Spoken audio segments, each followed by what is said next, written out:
Hello friend, welcome to my channel से JD science classes में आप सभी का स्वागत है। जैसा कि हम UP triple S C video re exam के लिए हिंदी के प्रैक्टिस सेट सॉल्व कर रहे हैं, तो आज हम एक नए प्रैक्टिस सेट के साथ उपस्थित हुए हैं। आशा करता हूँ आप सभी अच्छे होंगे। अगर आप हमारे चैनल पर नए हैं तो चैनल को सब्सक्राइब कर लीजिएगा और बेल आइकन प्रेस कर दीजिएगा ताकि आपको नोटिफिकेशन मिलता रहे। तो आइए देखते हैं। देखिए यहाँ पर ये गद्यांश है जिसमें इसी को पढ़कर आपको 1 से लेकर 4 तक प्रश्नों के जवाब इसी गद्यांश से देना है। ठीक, तो ये जल्दी से इसको पढ़ देते हैं। तो इसमें से चार क्वेश्चन कर लेते हैं, तो फिर आगे क्वेश्चन करते हैं। ठीक है, चलिए देखते हैं। देखिए, कह रहे हैं कि इस संसार में धन ही सब कुछ नहीं है। धन की पूजा तो बहुत कम जगहों में होती देखी गई है। संसार का इतिहास उठाकर देखिए और उदाहरण ढूंढ ढूंढ कर सामने रखिए तो आपको विदित हो जाएगा कि जिनकी हम उपासना करते हैं, जिसके लिए हम आंखें बिछाने तक को तैयार रहते हैं, उसकी स्मृति तरोताज़ा रखने के लिए हम अनेक तरह के स्मारक चिन्ह बनाकर खड़े करते हैं। उन्होंने रुपया कमाने में अपना समय नहीं बिताया था, बल्कि उन्होंने कुछ ऐसे काम किए थे जिनकी महत्ता हम रुपये से अधिक समझते हैं। जिन लोगों के जीवन का उद्देश्य केवल रुपया बटोरना है, उनकी प्रतिष्ठा कम हुई है। अधिकांश अवस्थाओं में उन्हें किसी ने पूछा तक नहीं है। ठीक, उन्होंने जन्म लिया, रुपया कमाया, परलोक की यात्रा की, किसी ने जाना तक नहीं कि वे कौन थे और कहाँ गए। मानव समाज स्वार्थी अवश्य है, पर वह स्वार्थ की उपासना करना नहीं जानता है। आगे देखिए भाई, करें कि अंत, आइए यहाँ देखते हैं, बस थोड़ा छोटा है। अंत में वे ही पूजे जाते हैं जिन्होंने अपने जीवन को अर्पित करते समय सच्चे मनुष्यत्व का परिचय दिया है। ठीक, तो ये आपका छोटा सा पैसेज था। अब इसी से आपको 4 प्रश्नों का जवाब ढूंढना है। ठीक है, देखिए पहला प्रश्न कह रहे हैं कि धन की पूजा से क्या अभिप्राय है। बताइए भाई, धन की पूजा से क्या अभिप्राय है। कहें कि धन से ज़्यादा मानवता प्रबल है, या धन कमाने वाला अधिक नाम नहीं कर पाता।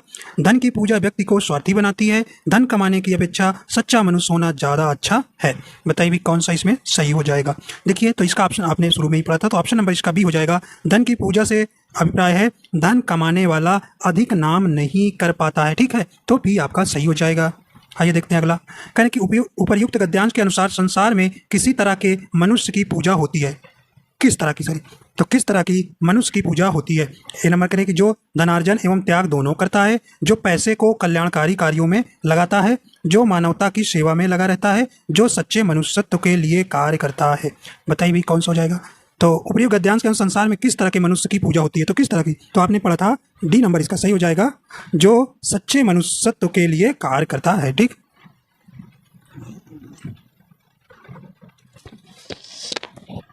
देखिए भैया अगला प्रश्न कह रहे हैं कि गद्यांश का उचित शीर्षक होगा। कह रहे हैं कि धन की लोलुपता, धन की महत्ता, या धन और मनुष्यता, या मनुष्यता का महत्व। बताइए भी इसमें कौन सा सही ऑप्शन हो जाएगा। तो कौन हो जाएगा, तो ऑप्शन नंबर इसका सी नंबर सही हो जाएगा। धन और मनुष्यता जो है गद्यांश का उचित शीर्षक होगा। आइए देखते हैं अगला क्वेश्चन है, बस एक बच्चा है इसमें गद्यांश से।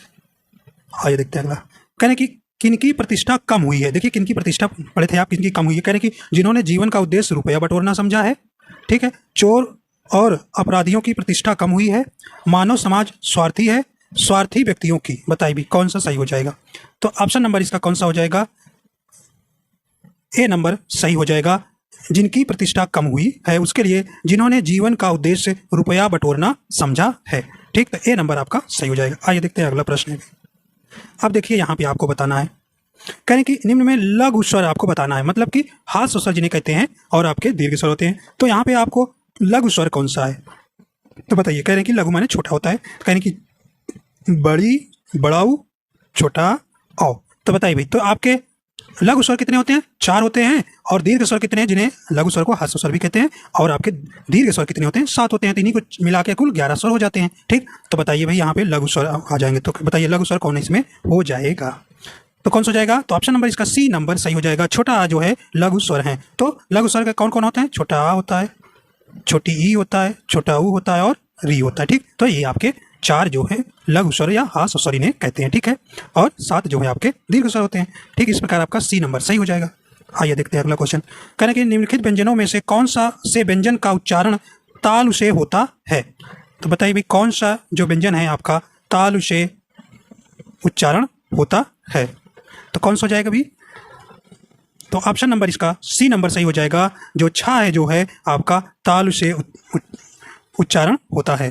ठीक, तो तालु से जिसे हम तालब भी कहते हैं। ठीक, तो तालु से उच्चारण, तो चा वर्ग के जो व्यंजन हैं उन्हें हम क्या कहते हैं भाई, तालब्य कहते हैं। ठीक, तो इसलिए आपका सी नंबर ऑप्शन सही हो जाएगा। ठीक है, आइए देखते हैं। और देखिए आपको ये याद रखना है KTMDV।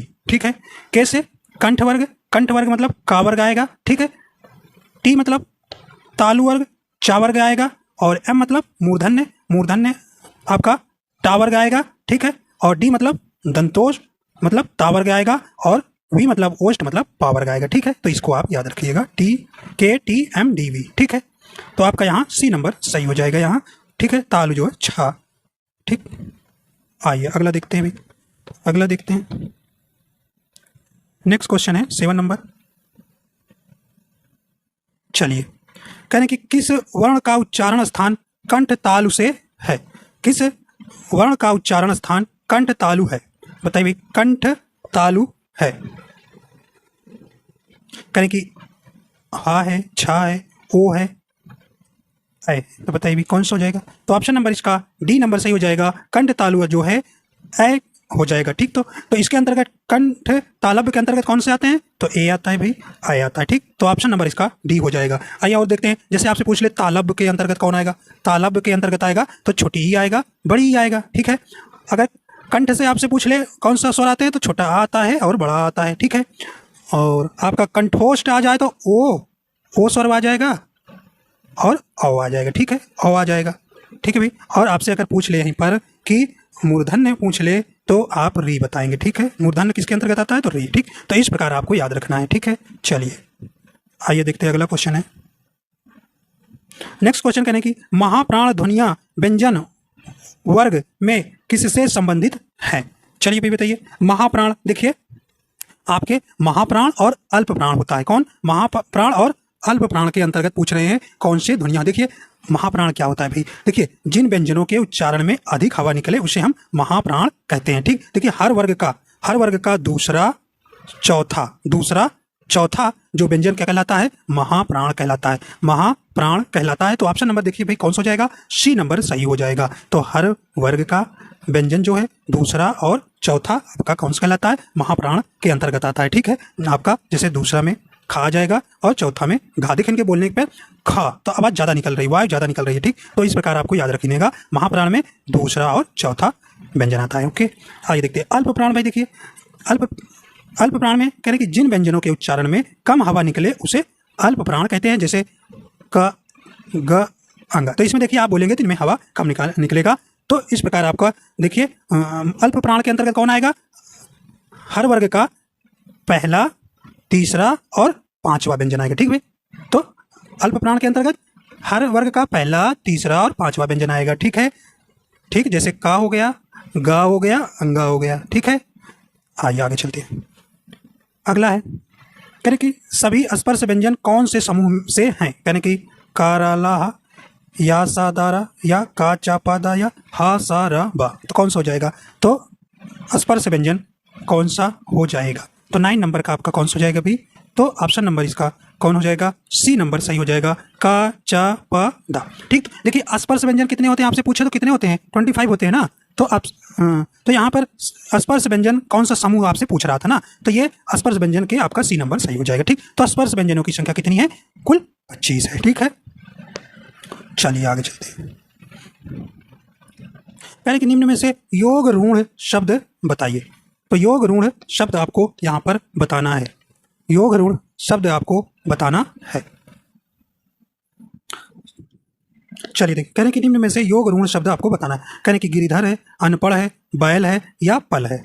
तो भाई क्या होता है? तो योग ऋण शब्द क्या होता है ये देखिए, जब दो सार्थक शब्दों के मेल से बनने वाले वे शब्द जो अपने समान अर्थ को छोड़कर विशेष अर्थ का बोध कराते हैं वे योग ऋण शब्द कहलाते हैं। ठीक है, तो ये आपको इसमें बताना है। तो ऑप्शन नंबर कौन सा हो जाएगा? यहाँ ए नंबर आपका सही हो जाएगा, ए नंबर सही हो जाएगा, गिरिधर। ठीक है, गिरिधर। तो आप इसका अर्थ निकालेंगे तो क्या करें? वह जो पहाड़ को धारण करता है, अर्थात श्री कृष्ण। ठीक है, तो ये जो है आपका यहाँ पे दो सार्थक शब्दों के मेल से बनने वाले जो है एक अन्य अर्थ, अपने अर्थ छोड़कर एक विशेष अर्थ प्रदान करते हैं, तो उन्हीं को हम योग ऋण शब्द कहते हैं। ठीक है, तो ए नंबर आपका सही हो जाएगा। चलिए अगला चलते हैं। अगला क्वेश्चन है, कहें कि गीतांजलि का सही संधि विच्छेद है, सही संधि विच्छेद है, बताइए। तो कहें कि गीता प्लस अन्य, गीत प्लस जली, गीता प्लस अंजलि या गीत प्लस अंजलि। तो बताइए कौन सा ऑप्शन यहाँ सही हो जाएगा 11 नंबर। तो ऑप्शन नंबर यहाँ डी नंबर सही हो जाएगा। गीत प्लस अंजलि जो है गीतांजलि का सही संधि विच्छेद हो जाएगा, सही संधि विच्छेद हो जाएगा। तो इसमें कौन सी संधि है, तो दीर्घ स्वर संधि है। ठीक है, आइए अगला देखते हैं। ये भाई बताइए, अष्टाध्यायी शब्द में कौन सा समास है, बताइए। तो इसका आप समास विग्रह करिए।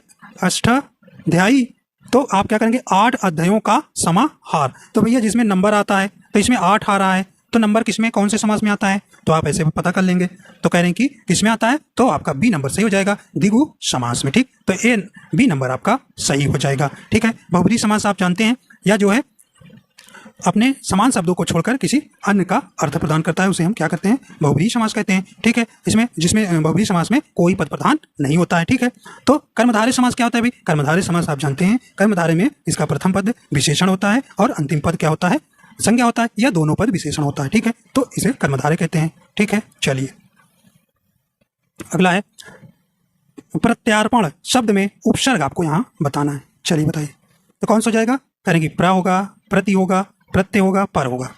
तो ऑप्शन नंबर इसका बी नंबर सही हो जाएगा, प्रति जो है उपसर्ग सही हो जाएगा। ठीक, अगला देखिए, करें कि बैठक शब्द में कौन सा प्रत्यय है, बै, बैठ, अक या का।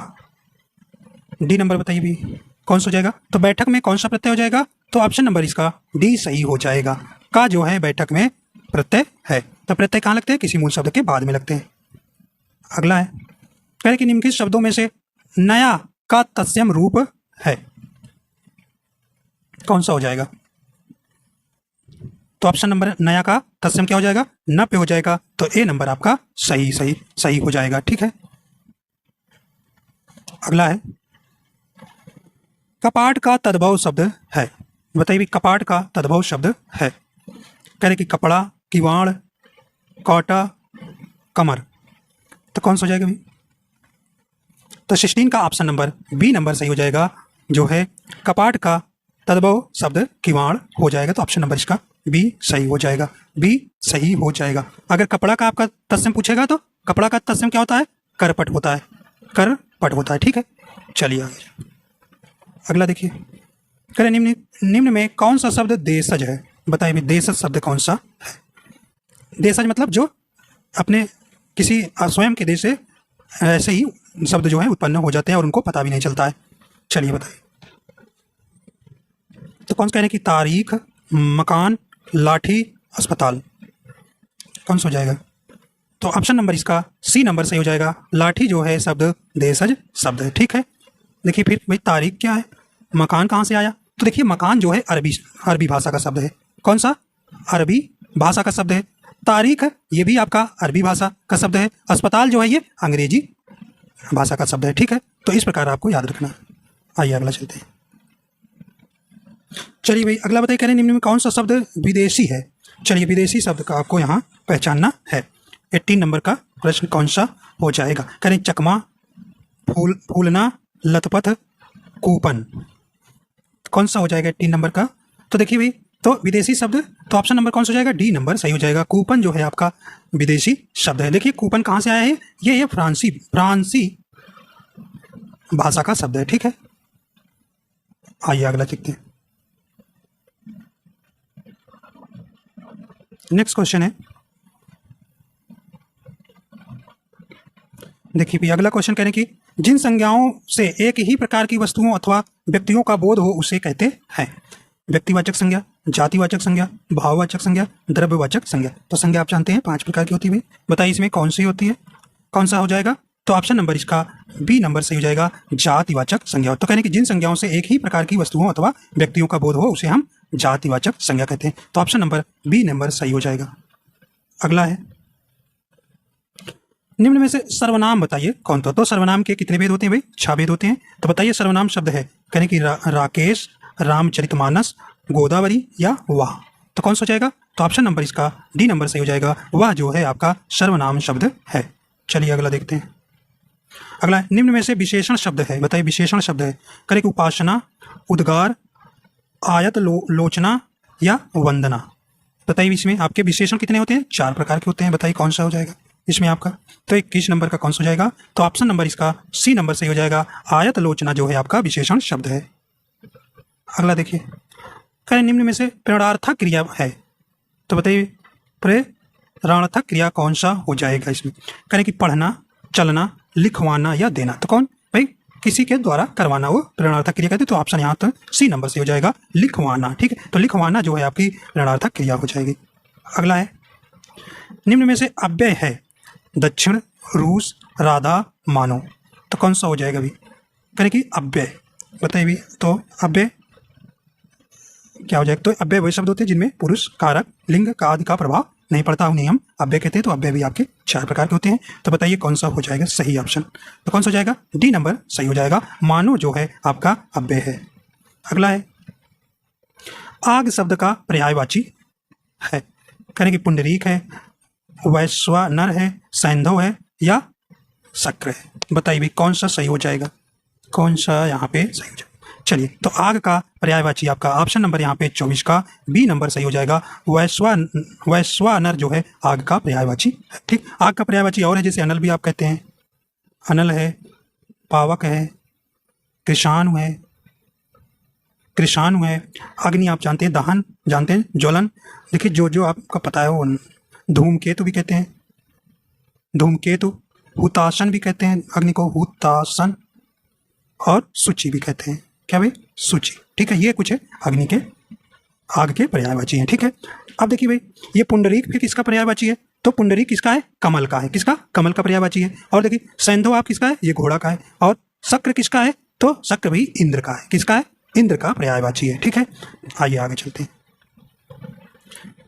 करें कि उद्यम का विलोम शब्द क्या होगा? तो उद्यम का विलोम शब्द इसमें से आपका 25 का कौन सा ऑप्शन हो जाएगा? तो ऑप्शन नंबर इसका कौन सा हो जाएगा भी? तो बी नंबर आपका सही हो जाएगा, आलस्य। अगला है, करें जिसका ज्ञान इंद्रियों द्वारा ना हो के लिए दिए गए शब्द में सही है। बताइए भी कौन सा हो जाएगा? करें कि जितेंद्री, अतीन्द्री, सर्वजीत या इंद्रजीत। तो कौन सा हो जाएगा? तो बी नंबर आपका सही हो जाएगा, अतीन्द्री जो है जिसका ज्ञान इंद्रियों द्वारा ना हो। सही शब्द बी नंबर सही हो जाएगा। अगला है, लोभ लोम शब्द युग्म का सही अर्थ हो जाएगा। ठीक है, चलिए करें कि लालच, रोम लालच प्रेम या रोम या किस्मत। बताइए तो कौन सा हो जाएगा? तो ऑप्शन नंबर इसका ए नंबर सही हो जाएगा। लालच रोम जो है लोभ और लोम का सही युग्म हो जाएगा। अगला है, कौन सा शब्द अनेकार्थक श्रेणी का नहीं है? तो कौन सा ऐसा शब्द है जो अनेकार्थी नहीं है? करें कि मधु, दूध, शहद, शराब। तो कौन सा हो जाएगा भी? तो ऑप्शन नंबर इसका कौन सा हो जाएगा? बी नंबर सही हो जाएगा। दूध जो है अनेकार्थक श्रेणी का नहीं है। ठीक, नहीं वाला हमको बताना था। अगला है, निम्नलिखित शब्दों में से एक की वर्तनी शुद्ध है। तो भाई शुद्ध वर्तनी कौन सी है उसका आपको यहाँ बतलाना है। तो कौन सा? तो इसमें देखिए शुद्ध वर्तनी वाला आपका ऑप्शन नंबर डी हो जाएगा। निरपराधिनी जो है आपका सही हो जाएगा, डी नंबर आपका सही हो जाएगा। और देखिए आपका ये अभ्यांतरिक जो है आपका गलत है, निरोग गलत है और अत्यधिक गलत शब्द है। ठीक है, तो भाई इसका सही शब्द क्या हो जाएगा? तो सही शब्द हो जाएगा अभ्यांतरिक। ठीक है, तो आप ये सही शब्द हो जाएगा। तो यहाँ जो है या में बड़क मात्रा नहीं रहेगा। ठीक है, आगे देखिए। अगला है अत्यधिक, तो अत्यधिक। ठीक है, तो यहाँ भी या का में बड़क मात्रा नहीं रहेगा। ठीक है, तो अत्यधिक हो गया। और देखिए निरोग में ना में बड़ी मात्रा रहेगा। ठीक है, निरोग। ठीक, तो इस प्रकार आपको यहाँ ऐसे हो जाएगा। अगला है, इसमें से एक शब्द की वर्तनी अशुद्ध है। देखिए अशुद्ध वर्तनी वाला आपको शब्द बताना है। अशुद्ध वर्तनी वाला शब्द बता। ठीक, करें कि द्वारिका, अहल्या, आद्र, प्रवज्य। कौन सा हो जाएगा सही हो? तो ऑप्शन नंबर इसका ए नंबर सही हो जाएगा। यह जो है अशुद्ध है तो द्वारिका होता है। क्या भाई? द्वारका होता है।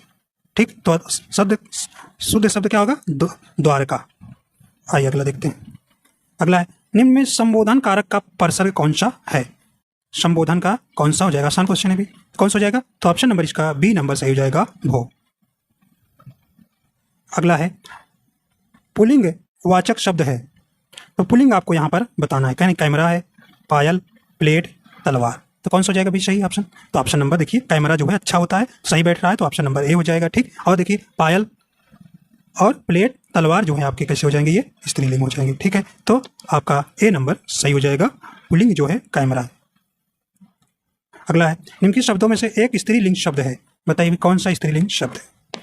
कहने की डोर, रस्सा, धागा, सूत। तो कौन सा हो जाएगा? तो ऑप्शन नंबर इसका ए नंबर से हो जाएगा। डोर जो है आपका स्त्रीलिंग शब्द है। अगला देखिए, कहने की शिक्षक का बहुवचन होगा तो शिक्षक का आपको यहाँ बहुवचन बतलाना है। ठीक है, कहने शिक्षकों होगा, शिक्षिका होगा, शिक्षिकाएं होगा या शिक्षक गण होगा। तो कौन सा हो जाएगा भाई? तो ऑप्शन नंबर इसका डी नंबर सही हो जाएगा, शिक्षक गण। अगला है, अगला है, कहने क्रिया के जिस रूप से वर्तमान में क्रिया के संदेह बोध हो वहाँ काल स्पेस काल होता है। तो यहाँ बता रहे हैं कि क्रिया के जिस रूप में वर्तमान में क्रिया के संदेह का बोध हो वहाँ कौन सा काल होगा। तो बताइए भी कौन सा काल होगा? तो कौन सा हो जाएगा? कहने संदिग्ध वर्तमान, संदिग्ध भूत, संभाव्य भविष्यत या अपूर्ण वर्तमान। तो ए नंबर आपका सही हो जाएगा, संदिग्ध वर्तमान। चलिए अगला चलते हैं। अगला है, मोहन से चला नहीं जाता वाक्य में कौन सा वाच्य? ठीक, तो वाच्य आप जानते हैं 3 प्रकार के होता है, कर्मवाच्य, कृतवाच्य, भाववाच्य। ठीक है, बताइए भी कौन सा हो जाएगा? यानी कर्मवाच्य, भाववाच्य, कृतवाच्य या इनमें से कोई नहीं। तो कौन सा हो जाएगा? 36। तो ऑप्शन नंबर कौन हो जाएगा? बी नंबर सही हो जाएगा, भाववाच्य। तो मोहन से चला नहीं जाता तो इसमें भाववाच्य हो जाएगा जी। ठीक, जैसे हमसे पढ़ा नहीं जाता, हमसे खाया नहीं जाता, हमसे सोया नहीं जाता, तो ऐसे वाक्यों में आपको भाववाच्य हो जाएगा। ठीक है, अगला है, आचार्यों ने कहा कि अहिंसा ही परम धर्म है, संरचना के आधार पर वाक्य भेद बताइए। तो कौन सा हो जाएगा? करें सरल वाक्य, उपवाक्य, संयुक्त वाक्य, मिश्र वाक्य। तो कौन सा हो जाएगा? तो देखिए की आया तो आपको किस में आता है? ये मिश्र वाक्य में आएगा। तो ऑप्शन नंबर इसका डी नंबर सही हो जाएगा। ठीक है, तो मिश्र वाक्य जो दूसरा उपवाक्य है वह पहले उपवाक्य पर निर्भर रहता है। जैसे वर्षा हो तो फसल बोए। ठीक है, तो यहाँ पे आपको याद ध्यान रखना है, तो डी नंबर सही हो जाएगा। करें वर्तनी की दृष्टि से अशुद्ध शब्द का चयन करें, तो इसमें आपको भी अशुद्ध शब्द कौन सा हो जाएगा? कौन सा हो जाएगा? चलिए, तो कौन सा हो जाएगा इसमें? करें कि वर्तनी की दृष्टि से अशुद्ध शब्द का चयन कीजिए। तो ऑप्शन नंबर इसका कौन सा हो जाएगा?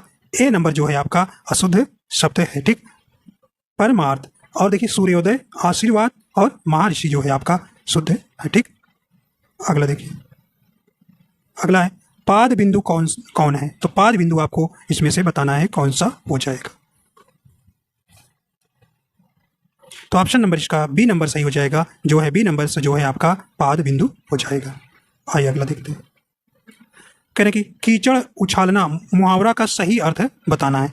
बताइए कीचड़ उछालना, कह रहे कि मल फेंकना, दूसरे के कपड़े गंदे करना, बदनाम करना, दलदल में फंसना। कौन हो जाएगा? तो ऑप्शन नंबर इसका सी नंबर सही हो जाएगा, बदनाम करना। कीचड़ उछालना का मुहावरा का अर्थ है बदनाम करना। आइए अगला चलते हैं। नेक्स्ट है, कहें कि मूंग की दाल खाने वाला मुहावरे का अर्थ है सोच समझकर काम करना, सीधा साधा व्यक्ति, कमजोर या सुंदर होना। कौन सा हो जाएगा भी? तो ऑप्शन नंबर इसका सी नंबर सही हो जाएगा, कमजोर होना। तो मूंग की दाल खाने का वाला मुहावरे का अर्थ है कमजोर। अगला है, कहें कि 8 कनौजिया 9 चूल्हे लोकोक्ति का अर्थ क्या है? कहें कि मस्त रहना, फाका करना, अलगाव की स्थिति, संपन्नता की स्थिति। तो कौन हो जाएगा भाई? कहें कि 8 कनौजिया 9 चूल्हे। कौन सा हो जाएगा? तो सी नंबर आपका सही हो जाएगा, अलगाव की स्थिति। अगला है, अगला क्वेश्चन है, कहें कि निम्नलिखित में से लोकोक्ति चुनिए। निम्नलिखित में से लोकोक्ति आपको चुनना है, कौन सी सही हो जाएगा? करे अंक भरना, आस्तीन का सांप कहाँ राजा भोज कहाँ गंगू तेली, तूती बोलना, कौन सा हो जाएगा? तो लोकोक्ति इसमें कौन हो जाएगी? सी नंबर सही हो जाएगी, कहाँ राजा भोज कहाँ गंगू तेली। और सब आपका क्या है, जो शेष हैं वे आपके मुहावरा हो जाएंगे। ठीक, अगला है मूल की शब्दाभिव्यक्ति का क्रम ज्यों ज्यों मूल की शब्दाभिव्यक्ति का क्रम ज्यों का त्यों का अनुवाद कहलाता है। चलिए देखिए, करें व्याख्यानुवाद, शब्दानुवाद, आशु अनुवाद या भावानुवाद। तो कौन सा सही हो जाएगा? तो ऑप्शन नंबर इसका बी नंबर सही हो जाएगा, शब्दानुवाद। तो मूल की शब्दाभिव्यक्ति का क्रम ज्यों का त्यों का अनुवाद कहलाता है शब्दानुवाद। अगला है, चलिए भाई देखिए, कहने कि पश्चिमी हिंदी में कौन सी बोली शामिल है? यानी कि मगही, कन्नौजी, मैथिली या अवधी। बताइए कौन सा हो जाएगा? तो ऑप्शन नंबर इसका बी नंबर सही हो जाएगा, कन्नौजी जो है ये जो है पश्चिमी हिंदी की बोली शामिल है। देखिए पश्चिमी हिंदी के अंतर्गत 5 बोलियां आती हैं। कौन कौन सी? खड़ी बोली आती है, खड़ी बोली, हरियाणवी,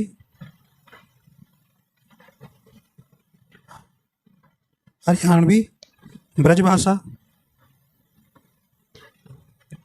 और कन्नौजी आपकी हो गई, और बुंदेली। ठीक है, तो कौन से? खड़ी बोली, हरियाणवी, ब्रजभाषा, कन्नौजी और बुंदेली जो है आपकी पश्चिमी हिंदी की 5 भाषाएं आती हैं। ठीक है, तो भी अगर आपसे यही पूछ लिया जाए पूर्वी हिंदी के, तो याद रखना 3 आती हैं, अवधी, बघेली, छत्तीसगढ़ी। ठीक है, अवधी, बघेली, छत्तीसगढ़ी। अगर बिहारी की पूछ ले तो 3 शाखाएं, कौन कौन सी? भोजपुरी, मगही, मैथिली। ठीक है, चलिए, कहने कि हेरिटेज के लिए सटीक हिंदी अनुवाद है। चलिए देखिए भाई कौन सा हो जाएगा? कहने की विरासत, अदालत, कार्यवाही, हरियाणवी। तो कौन सा हो जाएगा? 46 नंबर का ए नंबर सही हो जाएगा, हेरिटेज की सही हिंदी हो जाएगी विरासत। अगला है भाई, कहने जिंदगी नामा के लेखक कौन है? कहने कृष्णा सोबती हैं, केदारनाथ सिंह हैं, कैफी आजमी हैं या कालिदास हैं। तो कौन सा हो जाएगा भाई? तो ऑप्शन नंबर इसका ए नंबर सही हो जाएगा, कृष्णा सोबती जो है जिंदगी नामा के लेखक हैं। अगला है, निम्न में से भक्ति काल का कवि कौन है? तो भाई भक्ति काल के कवि कौन है? कहने की बोधा, कबीर, मुक्तिबोध, निराला। तो कौन सा हो जाएगा? तो ऑप्शन नंबर इसका बी नंबर सही हो जाएगा, भक्ति काल के कवि कौन है? कबीरदास हैं। अगला देखिए, अगला क्वेश्चन है, कहने की आचरण की सभ्यता किसका निबंध है?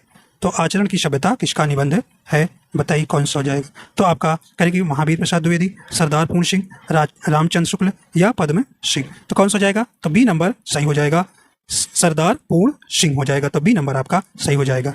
आइए अगला देखते हैं, यामा किसकी रचना है? तो यामा किसकी रचना है भी? तो ये ऑप्शन नंबर इसका बी नंबर से हो जाएगा, महादेवी वर्मा का। ठीक, तो इस प्रकार आपके कुल 50 क्वेश्चन कंप्लीट हो जाते हैं। तो आशा करता हूँ आप पसंद आया है। अगर आपको पसंद आया तो लाइक एंड शेयर कर दीजिएगा। अगर आप हमारे वीडियो पर नए हैं तो हमारे चैनल पर तो चैनल को सब्सक्राइब कर लीजिएगा। वीडियो देखने के लिए आपका बहुत बहुत धन्यवाद।